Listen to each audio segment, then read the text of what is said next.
Hola, ¿qué tal? En este vídeo voy a hablaros sobre el concepto y la clasificación de los pilotes. Mi nombre es Víctor Yepes y soy catedrático de Ingeniería de la Construcción en la Universidad Politécnica de Valencia. ¿Qué objetivos tenemos con este vídeo? Bueno, quiero que en primer lugar sepamos comprender qué es una cimentación profunda, que sepamos entender cuándo son apropiados los pilotes en casos concretos y, en tercer lugar, clasificar los pilotes atendiendo a distintos criterios. Para eso hemos dividido este vídeo en 4 partes. Primero hablaremos del concepto de pilote, después pasaremos a ver la aplicabilidad de los pilotes. En un tercer punto veremos una pequeña clasificación de pilotes y, por último, qué criterios tenemos para elegir cada uno de los tipos de pilote. El pilotaje se utiliza cuando el cimiento debe profundizar significativamente en el terreno, más de 6 metros o más bien más de 8 diámetros de pilote. Es una solución constructiva que se remonta a los palafitos en el Neolítico, siendo práctica habitual en los puertos o en ciudades como Murcia, donde se han usado los prefabricados de madera como cimentación. Sin embargo, el cálculo de pilotes no se desarrolla hasta prácticamente el siglo XX, con el nacimiento de la mecánica del suelo. Quizás, exceptuando algunas fórmulas de Inca del siglo XIX y ciertas reglas de buena práctica. A continuación vamos a describir los conceptos fundamentales sobre los pilotes, cómo se pueden clasificar y cómo se pueden construir. Los pilotes son piezas largas, a modo de pilares, que alcanzan una profundidad suficiente para transmitir las cargas de la estructura. Denominamos fuste a aquella fracción del pilote en contacto con el suelo, mientras, como vemos en la transparencia, llamamos altura libre a la longitud de la parte que emerge del suelo. La base es el plano inferior del pilote o proyección en planta de toda o parte de la punta, y que habitualmente se denomina punta. El encepado, por su parte, transmite los esfuerzos de la estructura a los pilotes, tal y como podemos ver en la figura de la derecha. En cuanto a tamaños, habitualmente se consideran pilotes de gran diámetro si éste supera el metro. En cambio, hablaremos de micropilotes cuando los diámetros sean inferiores a 300 milímetros. En cuanto a la profundidad, se consideran pilotes cortos hasta los 10 o 12 metros y pilotes largos a partir de los 30 a 35 metros, aunque siempre podemos discutir los límites. ¿Cómo vamos a clasificar los pilotes? Pues ahora vamos a ver algunas formas, pero antes vamos a ver cuándo es más conveniente utilizar un pilote. Veamos en qué caso los pilotes resultan apropiados. Y podrían ser apropiados cuando se disponga de un terreno competente, a poca profundidad, digamos entre 5 y 6 metros, cuando las cargas de la estructura sean importantes y concentradas. También son muy apropiados cuando la estructura sea sensible a movimientos que pueden ser absolutos o diferenciales. También son interesantes los pilotes cuando el nivel freático se encuentre muy alto o sea difícil ejecutar las losas. También se utilizan para limitar el efecto de las cargas en estructuras próximas. Otra forma interesante de utilizar los pilotes es cuando se utilizan como elemento de contención formando pantallas de pilotes, o para contener movimientos de ladera, o para resistir cargas horizontales. Normalmente, en este caso, se combinan con otros pilotes y además con cierta inclinación. O para compensar las tracciones, por ejemplo, en el caso de las subpresiones. Atendiendo a la forma de trabajo, los pilotes, tal y conforme vemos en esta transparencia, pueden ser de varios tipos. Podemos hablar de pilotes por punta cuando alcanzan el estrato resistente, transmitiéndose las cargas por punta y además comprimiéndose el pilote. El terreno circundante, en este caso, dificulta el pandeo. La deformación del pilote es muy pequeña por su rigidez, de forma que el movimiento relativo con el terreno no es significativa. A estos pilotes también se les llama pilotes columna. Por otra parte, tenemos los pilotes por fuste. Estos no alcanzan un estrato resistente, transmitiendo la carga al terreno circundante por efecto del rozamiento a través del fuste. También se llaman estos pilotes pilotes flotantes o de fricción. Sin embargo, los pilotes trabajan de forma combinada, tanto en punta como en fuste. En realidad, el reparto de cargas entre la punta y el fuste depende de las rigideces relativas del pilote y del terreno. Es por ello que, aunque muchos proyectistas descansan la responsabilidad del trabajo del pilote a su punta, la realidad es que estos pilotes trabajan de forma mixta. Además, pueden estar sometidos a tracción cuando existe subpresión.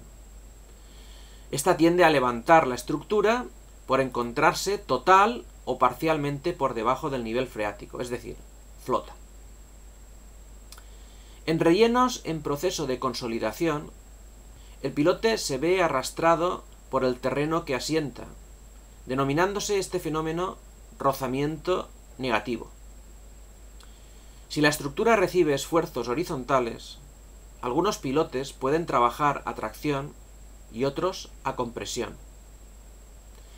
También trabajan a flexión si están empotrados y resisten el empuje de las tierras al excavar.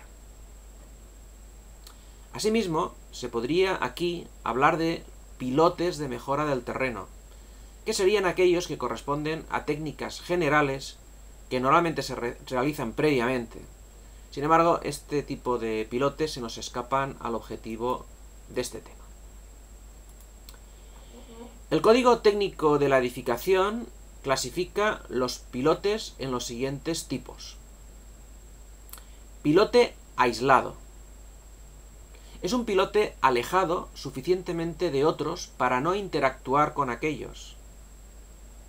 Si los pilotes se hormigonan in situ, no se permiten pilotes aislados para diámetros menores a 450 milímetros.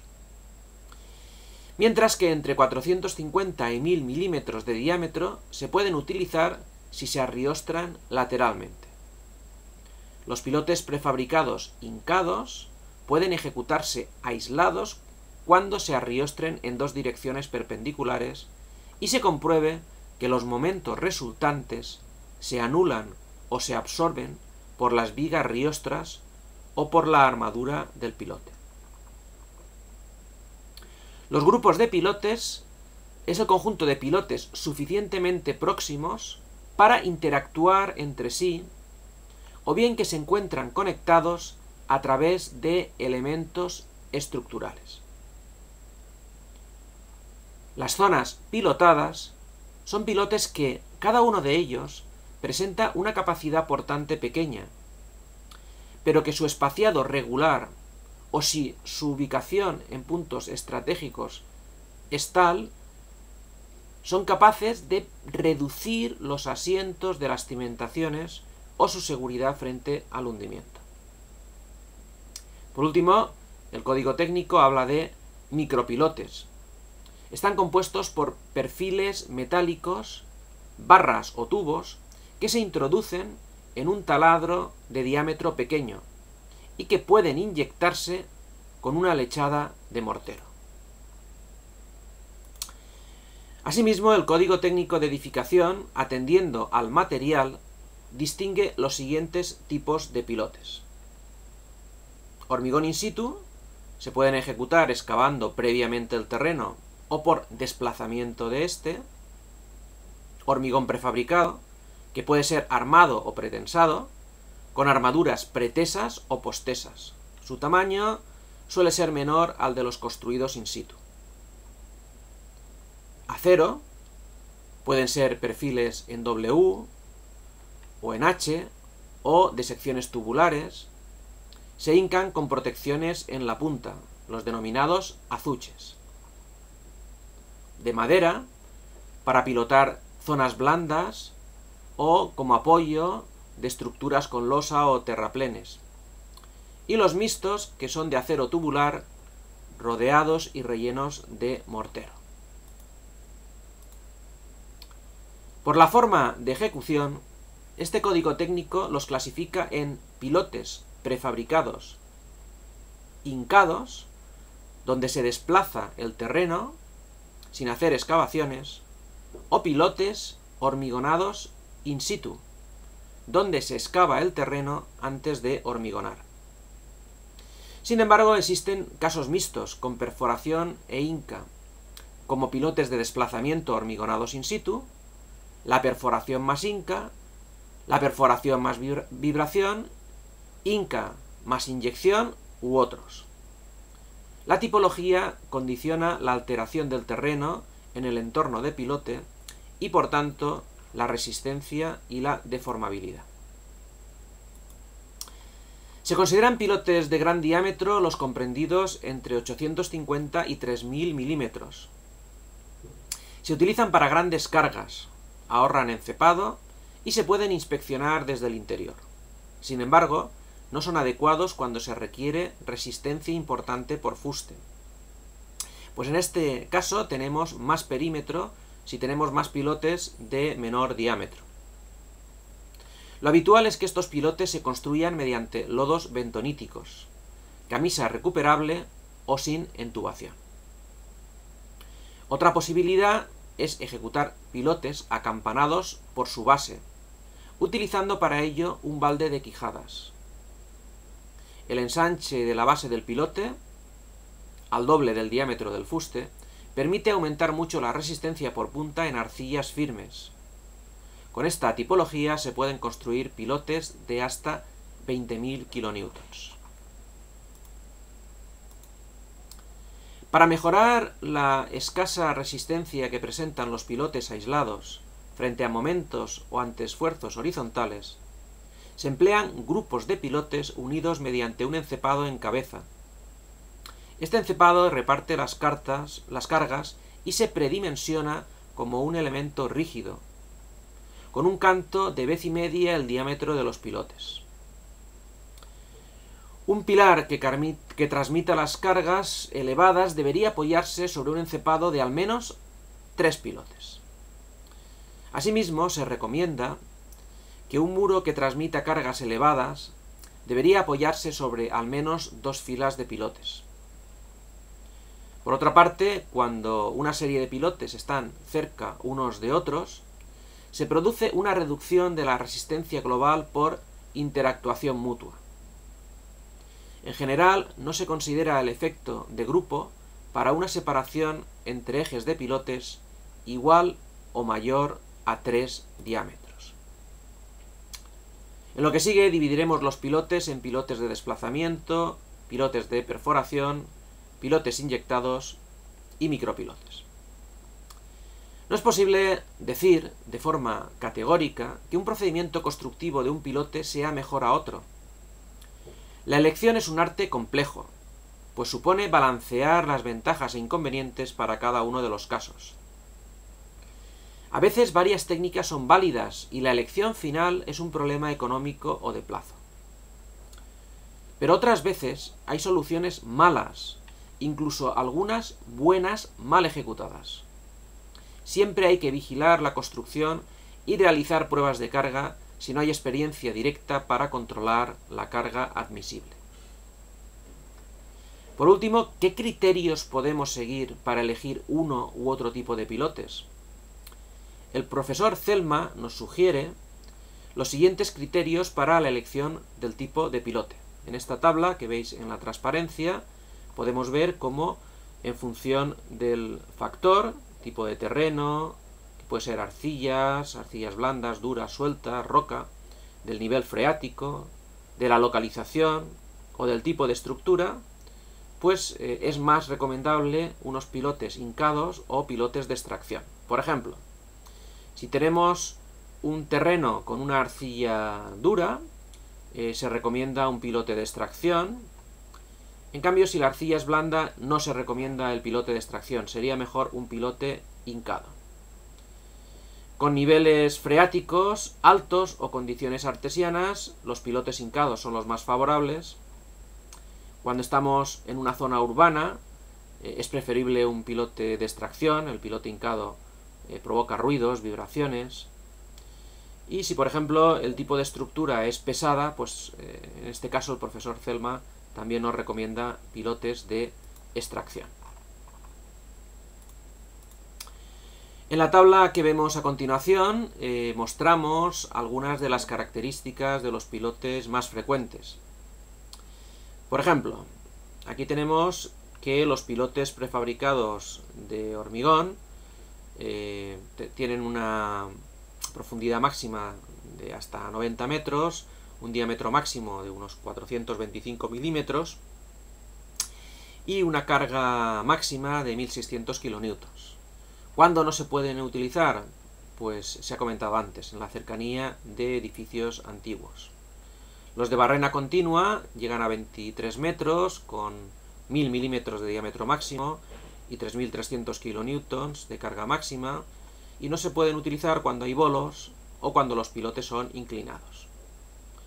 Los pilotes perforados con lodos, tenemos una longitud máxima de 25 metros, un diámetro máximo de 2000 milímetros, una carga máxima de unos 13.000 kilonewtons, y no se deberían utilizar en terrenos muy permeables o también cuando hay pilotes inclinados. El perforado en seco tiene una longitud máxima aproximada, siempre son cifras aproximadas de unos 80 metros, 3.000 milímetros de diámetro máximo o 20.000 kilonewtons de carga máxima. En este caso solo se pueden usar en suelos firmes. Y la intubación recuperable pues podría ser con una longitud máxima de unos 25 metros, 1500 milímetros de diámetro máximo, unos 10.000 kilonewtons de carga máxima. Y bueno, el problema es que este pilote es caro. A continuación podemos ver un mapa conceptual. Este mapa conceptual de alguna forma sirve para ir hablando, de esto hablo mucho durante mis cursos de procedimientos de construcción, incluso en mis libros sobre este tema. Aquí tenemos el esquema conceptual de lo que podrían ser. Los pilotes pueden ser de extracción, según la extracción de desplazamiento o perforados. Los pilotes de desplazamiento pueden ser prefabricados o hormigonados in situ. Si son prefabricados, normalmente son de madera, metálicos o de hormigón, y si son in situ, o bien son de camisa hincada o roscados. Los de camisa hincada pueden tener camisa perdida o puede ser una camisa recuperable. Si hablamos de pilotes perforados, según el uso del tubo, podrían ser sin entubación, usando fluidos estabilizadores, o bien con barrena. Y si tenemos entubación, pues podría ser con camisa recuperable o con camisa perdida. Como conclusiones a este vídeo, podemos decir algunas importantes. En primer lugar, que los pilotes se caracterizan porque pueden trabajar por punta, por fuste o de forma combinada. En segundo lugar, que los pilotes son apropiados cuando las cargas son importantes, cuando tenemos terrenos deformables, cargas horizontales o cuando existe un nivel freático alto. Otra de las conclusiones es que se pueden clasificar los pilotes por su forma de trabajo, por el tipo de material o por su forma de ejecución. Y por último, que el terreno, el nivel freático, la localización, el tipo de estructura, son los factores que influyen más en la decisión por un pilote hincado o por un pilote de extracción. Bien, hasta aquí este vídeo. El tema de pilotes es mucho más largo y más exhaustivo, pero simplemente quería dejaros aquí algunas de las ideas más importantes, básicas, sobre todo lo que tiene que ver con los tipos de pilotes que existen y su clasificación. Muy bien, pues ha sido un placer y nos emplazamos en otro vídeo o en otro curso. Saludos.